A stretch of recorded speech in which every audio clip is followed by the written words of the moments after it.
এক টুকরো ফেলে দেওয়া আদা থেকে কতগুলা আদা হলো এটাই আজকে আমি তোমাদেরকে দেখাবো। তো যাই হোক, আমার ঘরে নষ্ট কিছু আদা পড়েছিল, সেটা আমি এনে মাটির ভিতরে দিয়েছিলাম, দিয়ে তারপর পানি দিয়ে দিয়েছিলাম। আর এই যে দেখো কত সুন্দর সুন্দর কিন্তু গাছ বের হয়ে গেছে, এটা কিন্তু 1 মাসের ফল।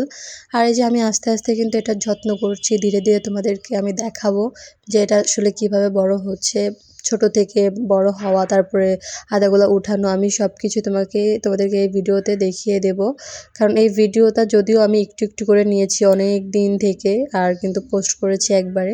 তো যাই হোক, এই যে দেখতে দেখতে কিন্তু গাছগুলো একদম বাঁশ গাছের মতো হয়ে গেছে। আমি এখানে একটু সার দিয়ে দিলাম যাতে এই গাছগুলো নষ্ট না হয়। এখন অনেকটাই বড় হয়ে গিয়েছে, পানি দিচ্ছি, পরিচর্যা করছি। আর এখন এই যে দেখো ঘরের ভিতরে একদম বাঁশ গাছের মতো অনেক বড় হয়ে আছে, দেখে মনে হচ্ছে এটা একটা বাঁশ গাছ, কিন্তু আসলে না, এটা কিন্তু আদা গাছ, তোমরা তো জানো। তো যাই হোক, এখন কিন্তু দেখতে দেখতে এটা অনেক বেশি বড় হয়ে গিয়েছে, পাতাগুলোও মরে গিয়েছে, কাটার সময় হয়ে গিয়েছে। তো এই যে দেখো বালতির ভিতরে এমনভাবে এটা বড় হয়ে গিয়েছে যে বালতি আমাকে ভাঙা লাগছে। আর এই যে দেখো এক টুকরো আদা থেকে এখন কতগুলো আদা হয়ে গেছে, এখানে প্রায় 5 কেজি আদা ছিল।